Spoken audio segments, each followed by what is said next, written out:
Cielo Russo, bienvenidos, bienvenidas a esta videocolumna semanal en el canal del amigo Jesús Escobar, que hoy tiene que ver con el tema de la pobreza y la desigualdad. Se titula Pobres porque quieren, un ensayo, un libro urgente contra el mito meritocrático y la desigualdad.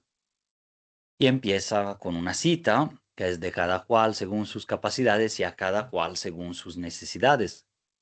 Lo habrán reconocido, cita de Karl Marx, pero también consigna histórica del movimiento socialista desde el siglo XVIII con los utópicos, retomada por los científicos Marx, Engels, en la crítica del programa de Gotha, 1875. Pobres porque quieren, mitos de la desigualdad y la meritocracia es el título del más reciente trabajo de Máximo Jaramillo Molina, sociólogo de la Universidad de Guadalajara, activista, especialistas en temas de desigualdad, pobreza, desarrollo y mitologías. Sí, mitos, narrativas, ficciones e instrumentalizaciones de parte del poder, de las élites y de sus personeros y dinastías acerca del orden social que les beneficia y sobre cómo mantenerlo ad libitum, o sea, al infinito, mediante la clásica estrategia del divide y vencerás y la mentira meritocrática. Al dar el título a esta columna, adjetivé el sustantivo ensayo con la palabra urgente, un ensayo urgente, en referencia al hecho de que a estas alturas de la historia, pasado ya un cuarto de este siglo XXI en México y en el mundo, la cuestión de la desigualdad demanda una actuación rápida. Gente, ya ha pasado más de una década, por ejemplo, del surgimiento de movimientos sociales contra la desigualdad y la extrema concentración de la riqueza y del poder, como fueron Occupy Wall Street, que tenía la consigna de somos el 99%, señalando que el 1% es el que detentaba toda la riqueza del planeta, básicamente, o la gran mayoría de los ingresos, o los patrimonios, los recursos naturales, recursos de poder mediáticos, ¿no? También. O el 15M de Madrid, los indignados en España, que a la postre fueron un detonador, componente en el origen del partido de izquierda Podemos. Igualmente, más de 10 años han transcurrido desde la publicación del Capital en el siglo XXI, obra que fue de circulación e influencia mundial del economista francés Thomas Piketty sobre desigualdades, haciendo énfasis en esa historia mundial de la desigualdad y los problemas que acarrea a cualquier economía, pero también hace 10 años fue el informe de Oxfam, Desigualdad extrema en México, concentración del poder económico y político, escrito por el economista mexicano y ex subgobernador del Banco de México con López Obrador, 2019-2022, Gerardo Esquivel, por mencionar solo unos cuantos ejemplos. Sin embargo, salvo contadas excepciones e intentos, la reducción de las desigualdades todavía no ha sido adoptada como prioridad política por la mayoría de los gobiernos del mundo y ni como bandera ética de lucha por la ciudadanía, digamos, en la gran mayoría de los países, ¿no? En esta línea, el ensayo de Máximo Jaramillo es fruto de años de investigación, campo, trabajos, vivencias, incidencias, por ejemplo, a partir de un proyecto de divulgación felino y justiciero que se llama Gatitos contra la Desigualdad, e invita a la reflexión y al cambio.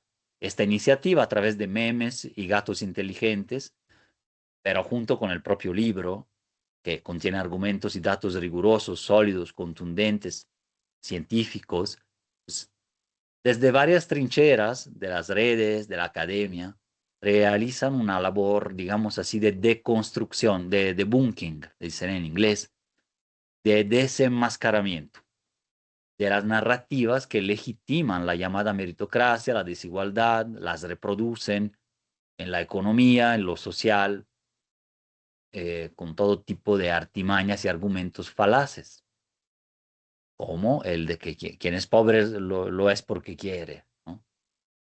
Lo hacen, ¿cómo lo hacen? Lo hacen con respecto de las mentalidades, las creencias y las ideologías, o sea, son libros y materiales que deconstruyen ya estas ideologías que están obnubiladas, cegadas por décadas de hegemonía neoliberal y están electrocutadas por crisis recurrentes, las mentalidades y este tipo de discurso. Pero también lo hacen respecto de las estructuras sociales, es decir, se deconstruye, se argumenta sobre el tema de la clase social, el género, la raza, las razones geopolíticas también de la desigualdad entre países y respecto de las causas económicas, el sistema fiscal, el financiero, el de salud, la educación, el sistema de pensiones, el bienestar en general y sus derivados son narrados de diferente manera y según la narrativa hegemónica, neoliberal, meritocrática, que en el fondo es clasista y excluyente, pues todos estos temas no existen, ¿no? O sea, no hay problemas fiscales, no hay discriminación de género, no hay racismo, cada país y cada sector social en el país tiene todo para poderse desarrollar como los demás y entonces depende solo de la flojera individual, por así decirlo, o de que le faltaron estudios a la persona, ¿no? Básicamente son mentiras y gracias a este libro del Pobres porque quieren, que deconstruye el mito, finalmente volvemos a oír o a leer palabras y frases necesarias y ya casi olvidadas. Por ejemplo, volvemos a hablar de clases sociales, sino es que de lucha de clases como tal. Volvemos a hablar de estructuras económicas y de poder, del impuesto sobre las herencias y el gran capital, de la redistribución de riqueza, del ingreso universal, de la igualdad, de los derechos, del universalismo, de la gratuidad, la recaudación progresiva, la responsabilidad colectiva o compartida, bien común, la reforma fiscal, vivienda social y popular y tantas palabras, frases más que verbalizan el anhelo por un mundo más justo, que a otras personas podrían horrorizarlas, pero que estamos del lado de quien quisiera más bien luchar para que se haga realidad. El texto trabaja 7 mitos principales, ¿no? Y el análisis de cada uno revela múltiples narrativas tóxicas entrelazadas, confusas, falaces, que se derivan en una de la otra, ¿no? Y que como individuos, como sociedad, muchas veces ya las consideramos naturales, correctas, justas, aunque en realidad no lo son. Los mitos, ¿no? Que deconstruye el libro. Uno, ¿no? Los pobres son pobres porque quieren, es el eje central. Hemos creído que el puro esfuerzo individual, sintetizado en la ideología del echaleganismo neoliberal, sería suficiente para conseguir el éxito, que el éxito está al alcance de todos con tan solo desearlo. Y sea lo que esto signifique como éxito, quizás el económico, financiero, de poder, el éxito de estatus, en el consumo y así sucesivamente. Pero resulta que no. La pobreza no es una falla personal, no depende como tal de la voluntad o de la pereza, sino principalmente de una acumulación de factores y jerarquías estructurales, sociales, históricas que estratifican y segregan a grupos y personas más que favorecer el ascenso generalizado y progresivo del conjunto y de cada cual. Es decir, en México la movilidad social es muy escasa. Entonces sucede que el origen se torna destino, el origen social. Además, Jaramillo demuestra avispadamente que el problema de la pobreza es un problema de desigualdad, que se tienden también a excluir. La pobreza es una cosa y desigualdad es otra. En parte es cierto, pero no son campos separados como comúnmente se cree. Una puede depender mucho de la otra. Y también se demuestra que sociedades muy desiguales sumergen a su población en la angustia, también en una pobreza más extrema o en la percepción de dolor, de humillación contra cierta parte de la población y nunca serán sociedades que van a candidatearse, a postularse para ser sociedades desarrolladas, desarrollo pleno, con derechos humanos, seguridad humana, todos los factores más deseables como la paz. El discurso de la meritocracia es falso y paradójico. anécdotas legendarias, por ejemplo, sobre estos presuntos casos de éxito que parece que están al alcance de todos, ¿no? Y historias ficcionales de emprendedurismo y resiliencia nos hacen creer que pocas personas, como Carlos Slim o Ricardo Salinas Pliego, merecen poseer más bienes, riqueza que la mitad del resto del país. Esto va en contra de la evidencia científica y las estadísticas, pero si el dado, bien trabajado, por cierto, mata el relato, entonces la realidad es que no podemos olvidar el componente social, histórico de los resultados de nuestras propias vidas, aunque los concibamos como un esfuerzo individual, que dependen de todo un conjunto comunitario, social, histórico acumulado, ¿no? Y citando esto al autor del libro propiamente, que no podemos ni pensar que simplemente esfuerzo y talento son variables claves para el éxito y la posición de los individuos en la jerarquía social. Pueden existir, sí sirven.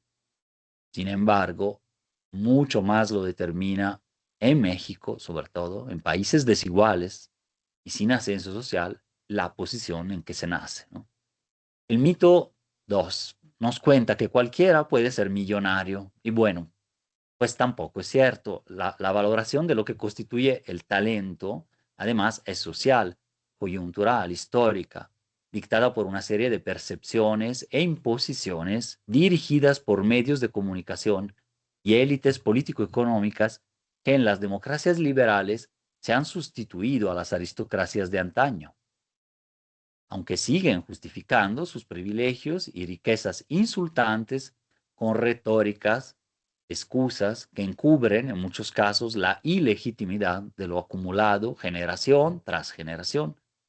Hay un ejemplo que Máximo cita el autor en varias entrevistas, ¿no? Pues Lionel Messi, ¿no? Jugador argentino, campeón del mundo, hubiese nacido en el siglo XIX, probablemente su talento futbolístico, que luego fue fruto también de cierta formación, aprendizaje, una configuración social, genética, si quieres, pero de muchos factores, pues, pero en el siglo XVIII, XIX, eso no valdría nada socialmente. Entonces el talento sí es una construcción también.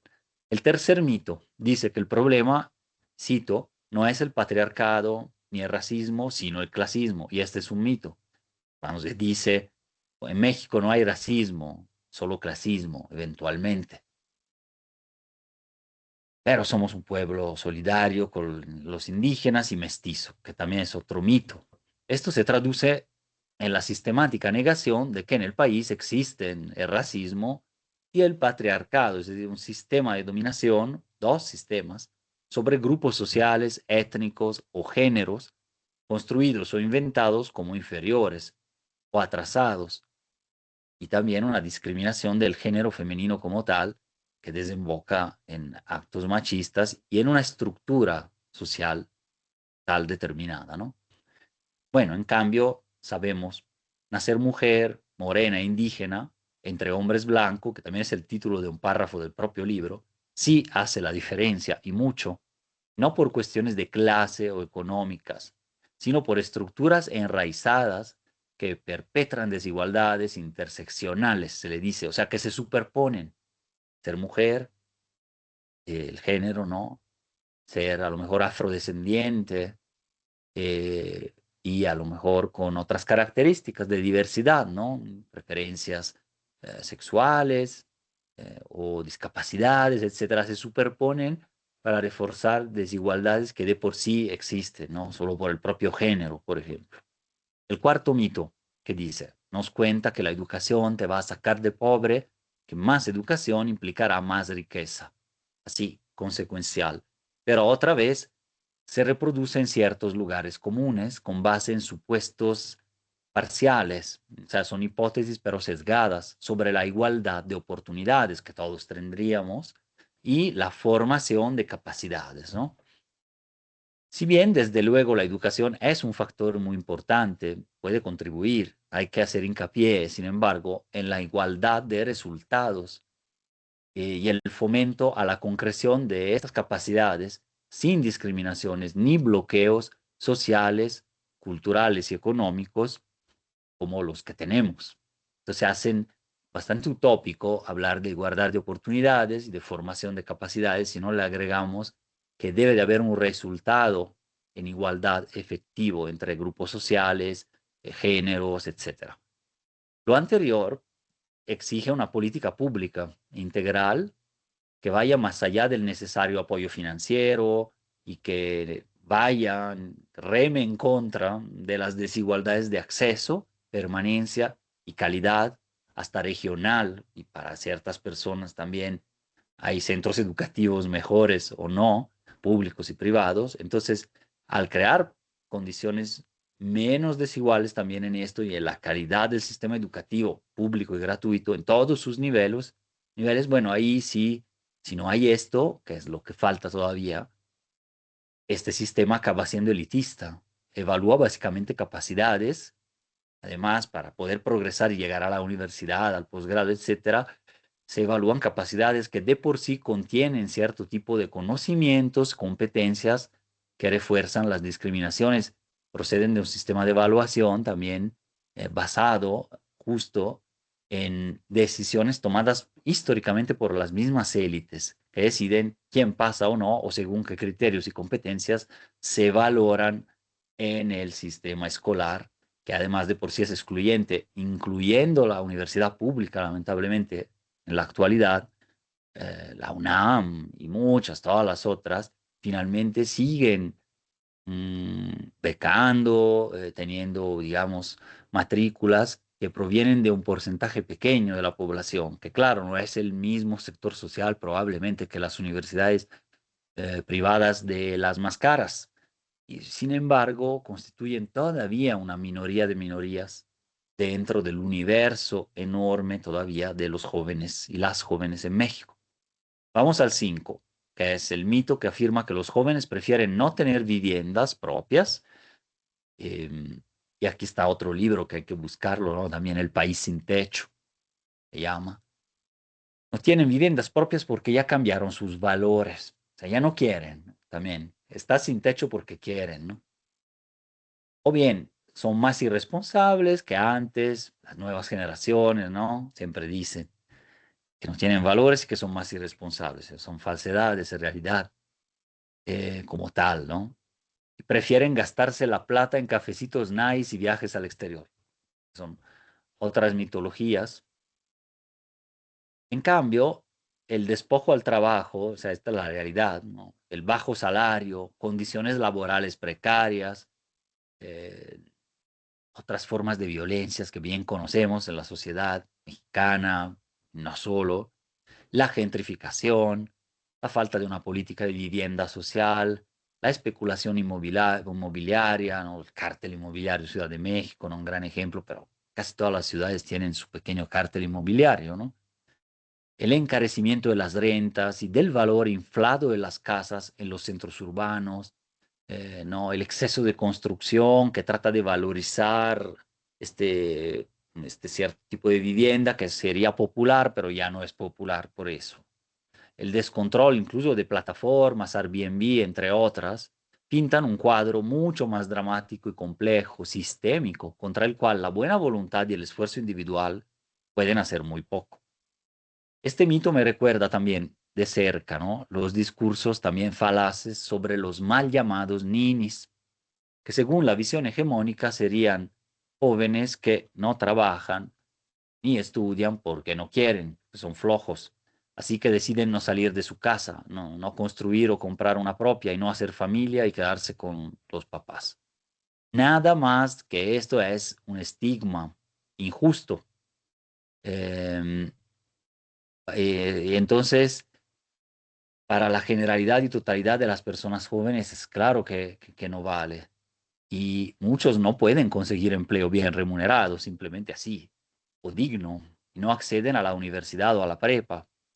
Y además, según los datos disponibles, en su mayoría son mujeres y madres jóvenes a las que se les encarga, ¿no? El cuidado familiar de varias generaciones, niños y ancianos.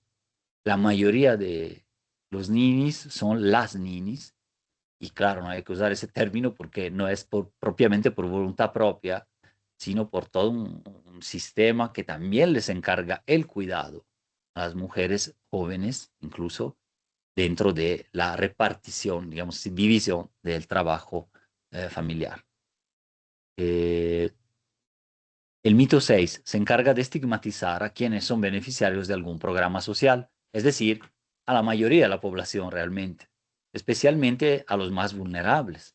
Se resume en que habría una suerte de vicio de la dependencia porque los programas sociales hacen floja a la gente, porque se lo gastan en productos que no son, etcétera, ¿no? Que estadísticamente estas son mentiras, o salen los medios por un caso, o construyen incluso casos para armar la nota sobre cómo se gastan los programas sociales y que los jóvenes no lo valoran, cuando en realidad en el 99% de los casos eso no sucede, en cambio, muy valorados, apreciados y han sacado de la pobreza a millones de personas.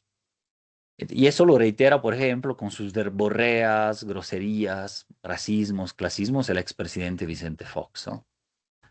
Verdadero líder de opinión, distópico también, ¿no? Que vive en un país paralelo. Por ejemplo, en mi país de origen, Italia, pese al progresivo desmantelamiento de ciertos elementos del welfare state, ¿no? Del estado del bienestar, siguen vigentes sin ningún problema, estigma, muchos programas sociales, estatales, regionales, municipales incluso, junto con un sistema único y universal de salud, educación pública, pensiones, desempleo. Es algo que en México, una de las economías más grandes del mundo, podría implementarse en un periodo presidencial. Nada del otro mundo y bastante distante de los beneficios y derechos que, pese a todo, todavía hoy tienen los países nórdicos, por ejemplo. Pero de todas formas, fue gracias a este conjunto de sistemas y apoyos focalizados, no condicionados, algunos universales, por ejemplo, estoy hablando de Italia otra vez, que por ejemplo yo pude llevar a cabo mis estudios en una muy buena, pero relativamente cara y hasta elitista universidad, intercambio a México en 2000-2001, y con programas sociales mi mamá pudo, después de dejar de trabajar muchos años, por ejemplo, volver a entrar al mercado laboral en un puesto del sector público municipal, adecuado a sus condiciones, actualizándose con conocimientos más tecnológicos digitales y finalmente alcanzó el derecho al trabajo, que está en el artículo 1 de la Constitución italiana. Es una república fundada en el trabajo y a una pensión digna, la cual ahora puede vivir tranquilamente. Esta allá sigue siendo vitalicia, como la pensión, ¿no? Es un pequeño salario, pero suficiente, garantizado por el Estado y no solo privatizado, como sucede aquí, que se basa en el mercado, en las afores particulares y que tiene una fecha de caducidad de 15 años si decides que te paguen en cuotas, ¿no? El séptimo mito refiere que los pobres no pagan impuestos, cuando también esto no es cierto y más bien vivimos en un régimen de profunda injusticia fiscal y redistributiva, que mucha gente piense lo contrario. Una especie, estamos en un paraíso fiscal encubierto, sobre todo para quien más dinero tienen o cierto tipo de inversión, en donde la recaudación es carente y altamente regresiva. No se cobra nada a las grandes herencias y fortunas, muy poco a grandes ganancias financieras y propiedades de cierto nivel. No se cobra a la especulación, a ciertas inversiones, a la minería y a los capitales acumulados e inertes. Entonces, prima la, digamos, elusión fiscal legal, o sea, la posibilidad para quien tiene cierto conocimiento, contadores, abogados, grandes empresas, de no pagar impuestos legalmente o con, digamos, mecanismos que cada vez se están restringiendo, pero sí están, e incluso la evasión, que ya es ilegal, es violar la ley, ¿no? Y entonces violar el pacto social. Pese a la tímida reforma fiscal de Peña Nieto y a las mejoras en la inteligencia financiera y capacidades del SAT y de la recaudación en general en el sexenio de AMLO, los más ricos siguen pagando proporcionalmente mucho menos. La carga recae en los más pobres y la clase media, cada vez más delgada y en peligro de decadencia. Entonces, ¿cómo lo abogamos en otros espacios, columnas? O, por ejemplo, una que escribí hace unos meses que era por un pacto fiscal solidario. Son urgentes en reformas cabales, ¿no? A fondo, con vistas a los chantajes arancelarios de Trump, a las venideras presiones presupuestarias internas, al poder ampliar programas, al construir un estado del bienestar, que es lo que se ha prometido, ¿no? Los últimos años, que está todavía en entredicho. Y sobre todo para garantizar permanencia y expansión de todo ese sistema y de un verdadero justo Estado que redistribuya, ¿no? Entonces, hace falta, por tanto, un nuevo pacto fiscal solidario e intergeneracional para la sostenibilidad hacendaria, infraestructural, a partir de las zonas más desfavorecidas en el pasado en el país y en el contexto de escenarios adversos, y a través de la reducción de toda violencia estructural, pobrezas, desigualdades. De paso, esto llevaría a la reducción de otras violencias más, como resultado probable de una atención a las causas, pero recargada, justiciera y más radical. Jaramillo nos ofrece perspectivas de futuro y de reforma, ambiciosas y realistas a la vez. El libro culmina con una serie de propuestas factibles, inspiraciones políticas y de lucha colectiva, también urgente, para dialogar y salirnos de la caja, entendiendo el contraste a la desigualdad como una misión civilizatoria y humanista, social, ética comunitaria, ¿no? Se relanza, entre otras iluminaciones del libro, la idea de una reforma fiscal progresiva, en donde pagan más los que más tienen, y sobre todo la de un ingreso universal que pueda liberar potenciales humanos y dignidad para todas y todos. Una sociedad, dice, que asegura el mínimo necesario para una vida adecuada y digna, reconociendo que la riqueza, que hoy se concentra mucho, cada vez más además, en pocas manos, es un output, un resultado indeseable de un esquema injusto. Esa concentración. Pobres porque quieren nos insta a desmoronar, a desmontar las narrativas justificativas y abusivas que pretenden legitimar la apropiación dispar y excesiva del producto y de la plusvalía socialmente generadas, así como hacerle frente desde las aulas, el periodismo, las plazas, las redes y la política pública, que mucho, mucho puede hacer en este campo, pero tienen que combatir poderes fácticos y su propia mentalidad, a veces limitada, ¿no? Esto transversalmente a muchos partidos políticos, y entonces tienen que combatir también la propaganda que nos vende como panacea la competencia, la meritocracia, el asumir riesgos, el emprendedurismo, la resiliencia y toda esa larga serie de mentiras que siempre premian a los mismos notorios de la cúspide y los mismos de siempre, ¿no?